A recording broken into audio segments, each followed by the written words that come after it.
This is a story that challenges everything about justice, faith, and the miracles of the Virgin Mary. The protagonist was no saint. He was a man who had made terrible mistakes and was living his final hours. But what happened in that Florida prison would prove that the mercy of the Virgin Mary knows no limits, not bars, not walls, not even sentences. Before we continue, write in the comments where you're watching from and what time it is there right now. I'd love to see how far the miracles of the Virgin Mary are reaching. James Sullivan was at home that Tuesday afternoon with his grandmother Dorothy, who had raised him alone since he was a child. James was preparing dinner when there was a knock on the door. It was almost 7 in the evening. James opened it, expecting the neighbor who always came to borrow something. Instead, there were 2 police officers. "James Sullivan?" one of them asked, glancing at a paper in his hand. James felt his stomach tighten. "That's me. What's going on?" The officer folded the paper and put it away. "You need to come with us to the station, now." Dorothy appeared from the living room, frightened. "What has my grandson done?" The officer looked at her. "And you are?" Dorothy stepped closer, holding on to the door frame. "I'm his grandmother, Dorothy Sullivan." The officer nodded. "He needs to come with us, ma'am. It's about an incident that happened this afternoon." James looked at his grandmother, then at the officers. "What incident? I haven't done anything." The other officer took a step forward. "It'll be easier if you cooperate. Let's go." At the station, they sat James in an interrogation room, gray walls, metal table, 2 chairs. James waited almost an hour before Detective Thomas Brennan walked in. Brennan was around 50, with a heavy belly and a hard expression. "So, James," Brennan said, tossing a file onto the table before sitting down, "where were you today between 2 and 3 in the afternoon?" James frowned. "At home. Why?" Brennan opened the file. "You sure about that?" James nodded. "Absolutely. I was home with my grandmother all day. She wasn't feeling well, so I stayed to take care of her." Brennan pulled a photo from the file and slid it across the table. It was a bank. James recognized it, just a few blocks from his house. "You know this place?" James looked at the photo. "Yeah, that's the bank on Central Street. Why?" Brennan leaned forward. "That bank was robbed today at 2:40 p.m. A security guard was shot during the incident. He didn't make it." James felt his breath catch. "My God, but what does that have to do with me?" Brennan crossed his arms. "We have a witness who saw you at the scene, James." The world stopped. "That's insane. I wasn't there. I was home." Brennan shook his head. "Kenneth Miller, a security guard passing by at the time, saw you running away. He described you perfectly." "He's lying, or he's mistaken. I wasn't there." But Brennan was already standing up. "You'll remain in custody until we clear this up, James." The months that followed were a nightmare. James was indicted.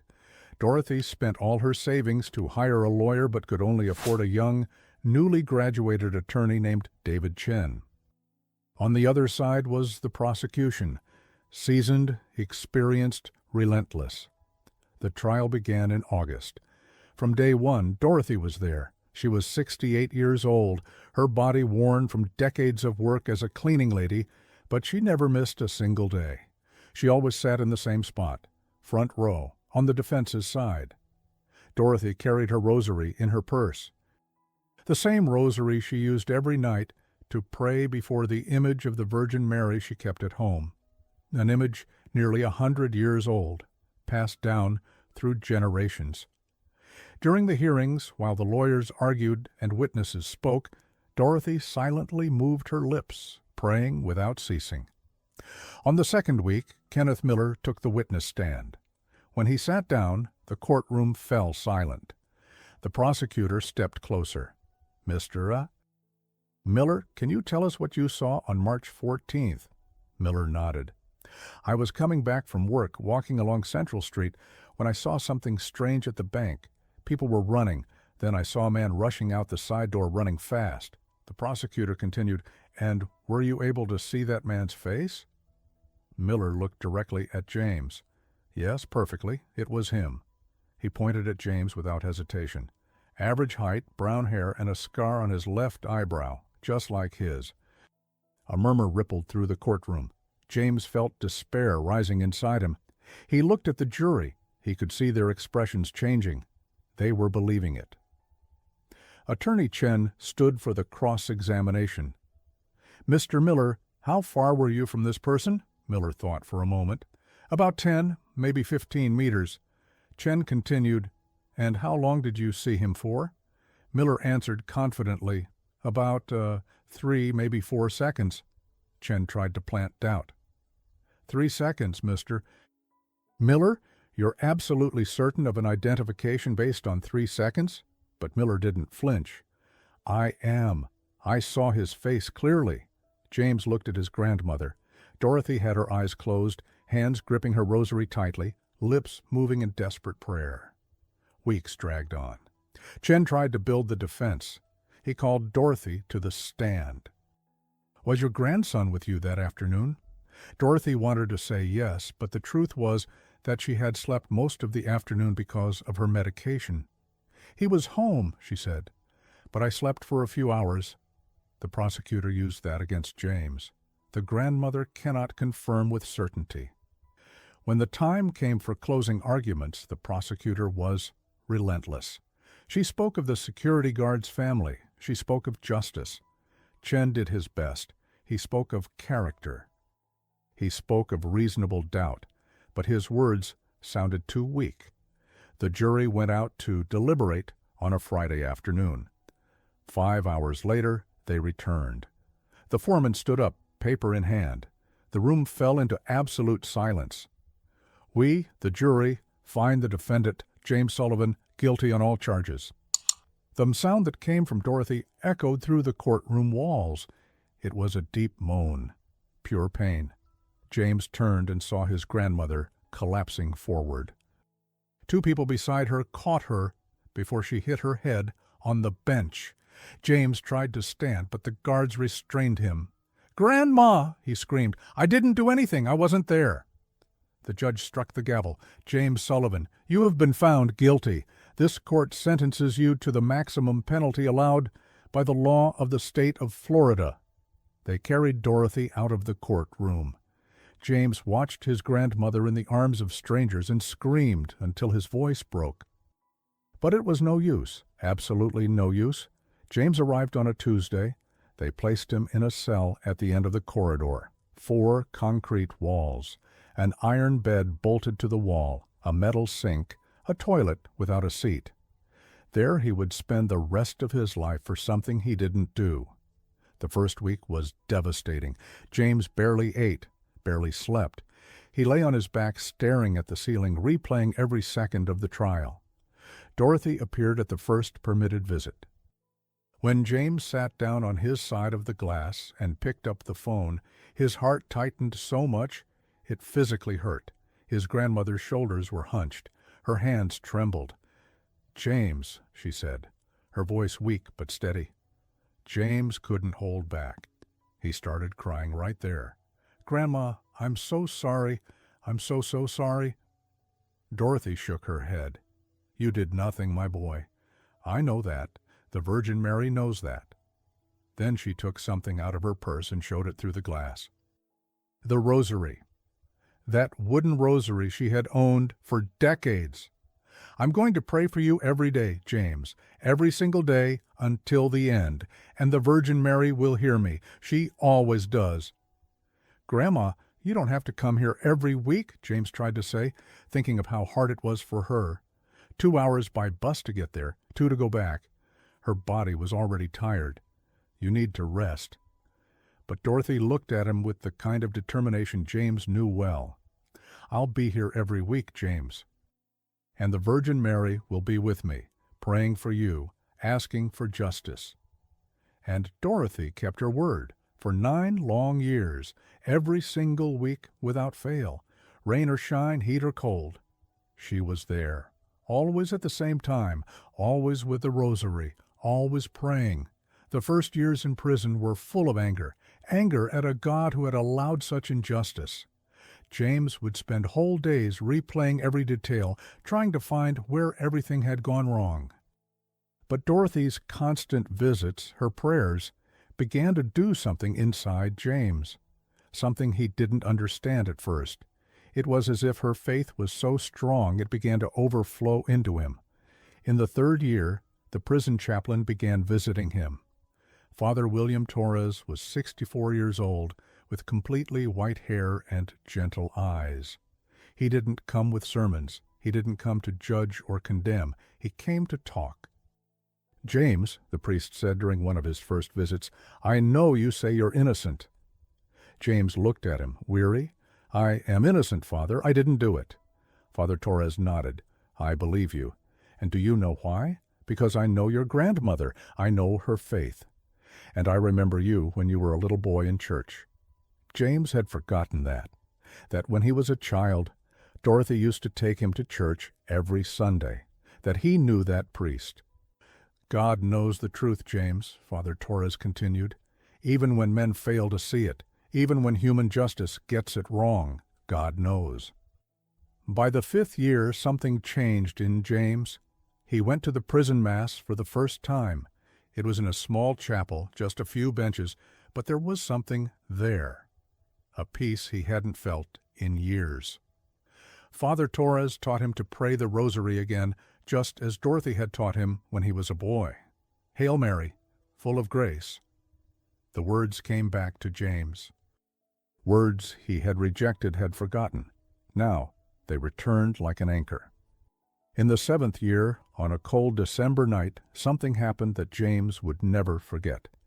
He was kneeling in his cell, praying the rosary silently, as he did every night. The light had already been turned off. Everything was dark and quiet. Suddenly James felt something, a presence, strong, impossible to ignore. The air in the cell changed. It became lighter, warmer, and there was a fragrance, the scent of roses. James slowly opened his eyes, and he saw. A woman was there in the cell with him, dressed in blue and white. Her face had a beauty James had never seen before. It wasn't beauty of this world. It was something else, pure, heavenly. Her eyes overflowed with compassion. It was the Virgin Mary. James couldn't move, couldn't speak. He stayed there on his knees, tears starting to stream down his face before he even realized it. "My son," she said. And her voice was softer than any music James had ever heard. "Your grandmother has never stopped praying for you, not for one day, not for 1 hour. Every Hail Mary she says rises up to me." James tried to speak, but he couldn't. He could only cry. "Keep praying," the Virgin Mary continued, and as she spoke, the light around her seemed to pulse gently. "Keep your faith, always." And then, as softly as she had appeared, she was gone. But the scent of roses remained. And the peace her presence brought stayed in that cell. James stayed there on his knees for hours, crying, feeling a peace he hadn't known since before prison. For the first time in years, he felt hope. The next morning, he asked to speak with Father Torres. When the priest arrived, James told him everything, every detail, every word. Father Torres listened in silence. When James finished, the priest had tears in his eyes. "James," he said, his voice trembling, "the Virgin Mary appears to those who need her most. She came to you here, in this prison. That means something. Keep praying. Keep believing in what she told you." And James did. He prayed every day, every night, believing that somehow the truth would come to light. But time was running out. October 16th. James was sitting on the edge of his cell bed when the guard appeared. He had an envelope in his hand. "Sullivan, it's here." James took the envelope, opened it with trembling hands, read it again, felt the world stop. Final notice. October 18th, 2004, 6 p.m. All appeals denied, all petitions refused. There would be nothing else. 2 days, that was all that remained. James sat there holding that paper for how long he didn't know. Time had stopped making sense. That night, Father Torres came. He sat on the other side of the bars in silence for a while. Then he asked, "Are you afraid, James?" James thought. "I don't know, Father." "I think so, but I feel that the Virgin Mary is with me. Since that night, I feel her." Father Torres nodded. "She is, James. She never left." The next day, October 17th, Dorothy came for her last visit. When James saw her on the other side of the glass, he almost couldn't bear it. His grandmother was 77 now. 9 years of weekly visits, 9 years carrying that burden, had taken their toll. She was thinner, more fragile, but her eyes still shone with that unshakable faith. Dorothy sat down and picked up the phone. They looked at each other for a moment. Then she took something out of her purse, very carefully, as if it were the most precious thing in the world. It was the image of the Virgin Mary that Dorothy kept at home, the one that sat on her altar, almost 100 years old. And now it was there. "James," Dorothy said, holding the image against the glass so he could see it, "I got special permission from the warden. You can keep her. I want the Virgin Mary to be with you until the end." The guard took the image and handed it to James. When James held it, he felt something, a warmth, a presence. It was small, fitting perfectly in the palm of his hand. The wooden frame was worn, the painting had faded in places. But to James, that image meant everything. Generations of faith, his grandmother's love, the presence of the Virgin Mary. He pressed the image against his chest and wept like he hadn't since childhood. "Grandma," he managed to say through sobs, "thank you for never giving up, for believing in me when no one else did." Dorothy placed her hand on the glass. James placed his on the other side, trying to touch through the barrier. "The Virgin Mary never abandons, James. I always knew that. Keep praying until the very last moment." When the visit ended, Dorothy stood up slowly. She looked at her grandson one last time. "I love you, my child." James could barely respond. "I love you too, Grandma." Dorothy walked away. She didn't look back, because she knew that if she did, she wouldn't be able to take another step. At 3 in the afternoon, Warden Marcus Webb came to the cell. "Sullivan," he said with a weary voice, "about your last meal. What do you want?" James was sitting on the bed, holding the image of the Virgin Mary with care. He looked at the warden. "Sir, I don't want anything special to eat. I just want to keep this image. That's all I need." Webb looked at the small image, frowned. In all his years as warden, he had never seen anyone refuse their last meal. "Are you absolutely sure? You can ask for anything." James nodded. "I'm sure, sir. I just need the Virgin Mary with me." Webb nodded and left. Night fell, James's last night. He didn't try to sleep. He didn't want to waste a single minute. He knelt on the cold concrete floor of the cell, holding the image of the Virgin Mary with both hands, and began to pray. "Hail Mary, full of grace, the Lord is with thee." The rosary that Father Torres had given him passed between his fingers, each bead a prayer, each prayer a plea. At 2:30 in the morning, James stopped the rosary, looked at the image of the Virgin Mary he held, and began to pray a prayer Dorothy had taught him when he was a child, a prayer he had forgotten for years, but that now returned with perfect clarity. "Virgin Mary, Mother of God and our Mother, intercede for me now. You, who are the refuge of the afflicted and the consolation of the sorrowful, receive me in your infinite mercy." He repeated it once, twice, 3 times, and then something happened that would change everything. The light began small, so small that James thought he was imagining it, a soft glow emanating from the image he was holding, but it grew, slowly yet steadily, a golden, warm light that seemed to come from within the image itself. James stared. He wasn't imagining it. The image of the Virgin Mary was glowing.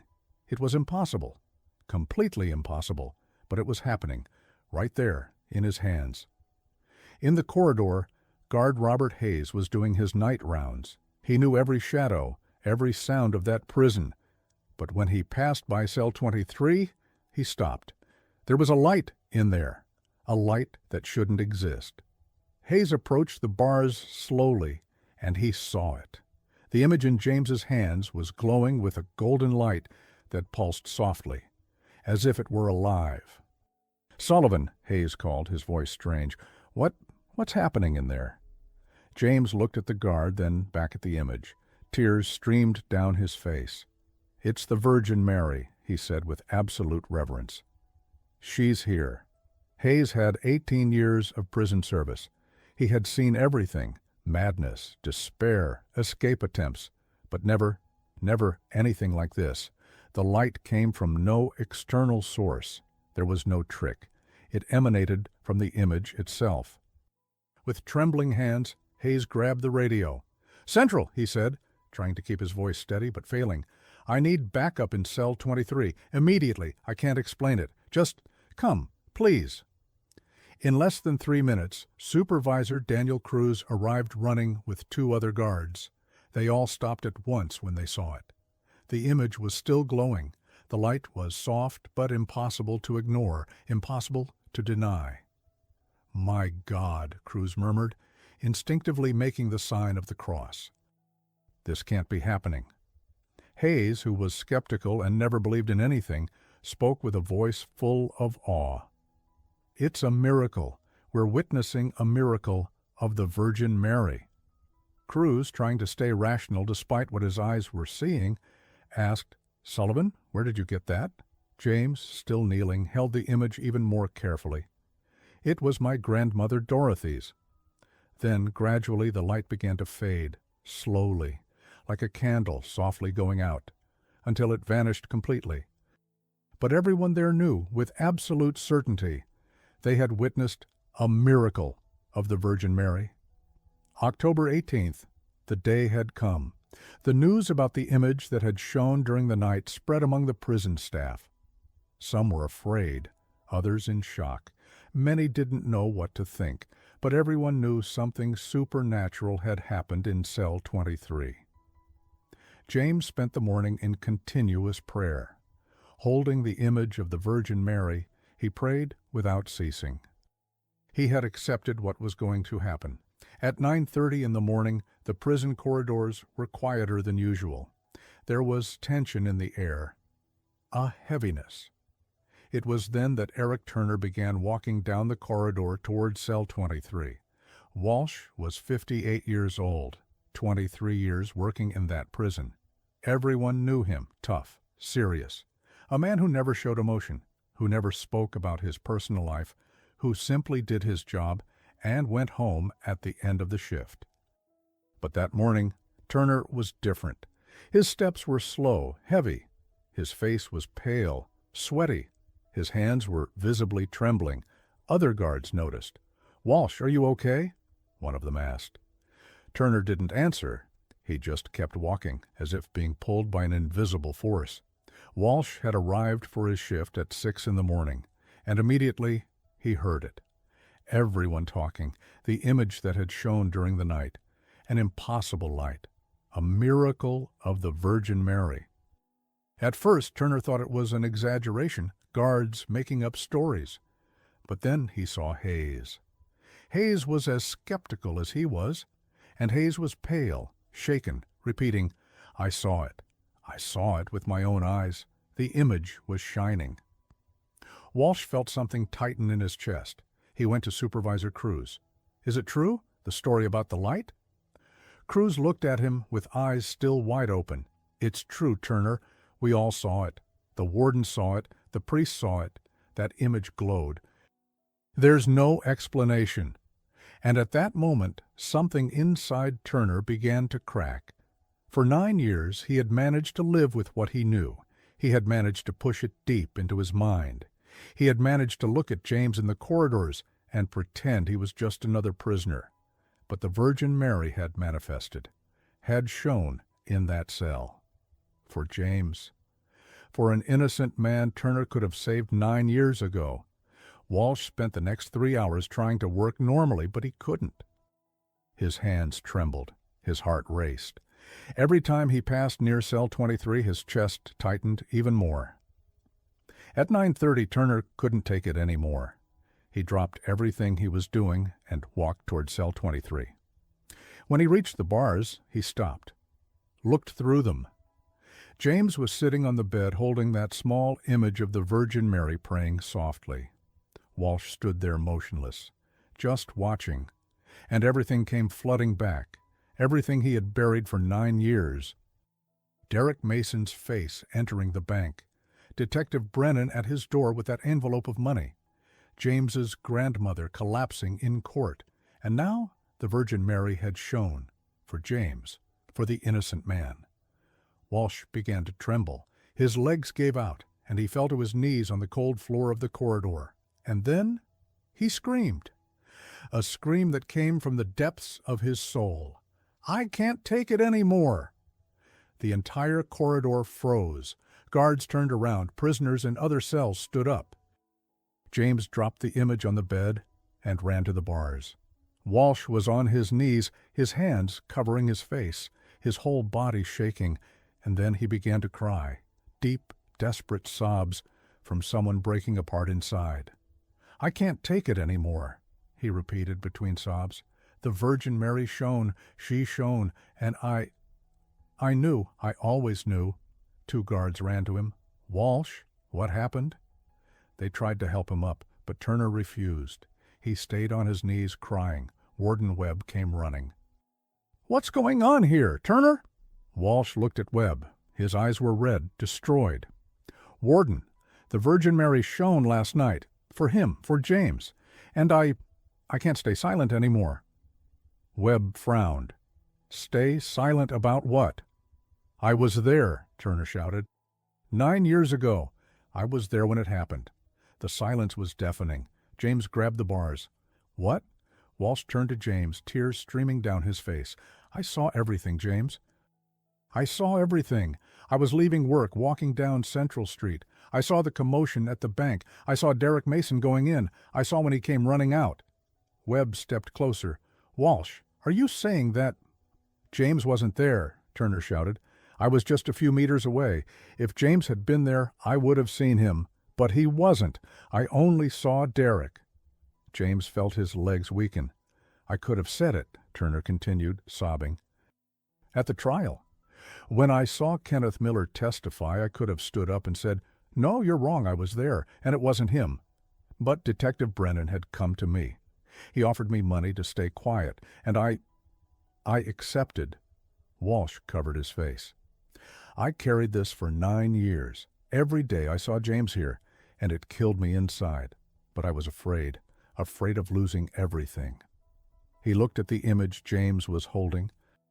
"But when I heard that the Virgin Mary shone, that she manifested here in this cell for you, I knew I couldn't carry this lie any longer. The Virgin Mary shone, James. She shone for you. How can I keep lying after that?" Webb picked up the phone. "I'm calling the prosecutor's office right now. Turner, you're going to make an official statement." "I know," Turner said. "I'm ready." In the following hours, everything happened fast. Turner gave his official statement in the warden's office. It was recorded and witnessed. He told every detail. How he was coming home from work that afternoon, how he saw Derek Mason, how Detective Brennan showed up at his house 2 days later with an envelope. $10,000, Turner said, his voice tired now. He said Derek was an important informant, that arresting him would ruin bigger investigations. He said they already had a suspect, that the case would be solved anyway. And I took the money. The lawyers asked questions. Turner answered everything. He hid nothing. James stayed in the cell during all of it. He held the image of the Virgin Mary and tried to process what was happening. 9 years waiting. And now, in the final hours, everything was changing. At 4:30 p.m., Warden Webb returned to the cell. "Sullivan, the prosecutor's office has officially suspended your sentence. It's not happening today." They're opening a full investigation into the case. It might take a few weeks, maybe months, but you're no longer under sentence." James just nodded. He couldn't speak. Webb hesitated. I'm sorry. For everything. For what happened." After Webb left, James lay down on the bed. He held the image against his chest, and for the first time in 9 years, he slept without nightmares. The following weeks were a series of legal procedures. Turner's confession reopened everything. Detective Brennan was found retired in North Carolina. When confronted, he initially denied everything. But the evidence kept piling up. They found bank records, deposits Brennan had made at the time, documents showing Derek Mason was an informant, old emails. Everything started coming to light. Kenneth Miller, the original witness, was called again. This time, he admitted he had doubts back then. "I saw someone running," he said. "I thought it was James when I saw the photo later. But I wasn't as sure as I said in court. Detective Brennan convinced me I needed to sound firm. Derek Mason had died 3 years earlier, but the records confirmed he had been in Florida at the time of the robbery. On December 15th, the prosecutor's office officially dropped all charges against James Sullivan. On December 20th, a Monday morning, James was finally released. He had spent 9 years in prison for something he didn't do. When the prison gate opened, James took his first step outside. Then he stopped, closed his eyes, felt the sun on his face, took a deep breath. Fresh air. He opened his eyes and saw Dorothy waiting at the gate. She looked different, more fragile, more stooped. But she was there, as she had always been. James walked toward her. When he got close, Dorothy simply opened her arms. They embraced without saying a word. None were needed. They stood there, holding each other, for what felt like forever. Dorothy had borrowed a car from a friend at church. James sat in the passenger seat. When Dorothy started the engine and began to drive, James looked out the window. Everything seemed different. The streets, the houses, the trees. He had forgotten how big the world was. "Grandma," he said after a few minutes. "Yes? You never doubted, not even for a day." Dorothy kept her eyes on the road. "No, son, I didn't doubt. Because I know you, and because I trusted the Virgin Mary." And in the months that followed, James's life slowly began to take shape again. He received compensation from the state. It wasn't much, but it was something. He used part of the money to take care of Dorothy. She needed better medicine, better doctors. The image of the Virgin Mary that had shone that night, James placed on a special altar in the living room of his apartment. Every day he stopped in front of it. Not always to pray, sometimes just to look, to remember. If this story about the miracles of the Virgin Mary touched your heart, share it with your loved ones. May it inspire you to never give up on faith, even when everything seems impossible. The Virgin Mary never abandons her children, never. Subscribe to the channel for more stories about the miracles of the Virgin Mary. May she bless you and your family. Amen.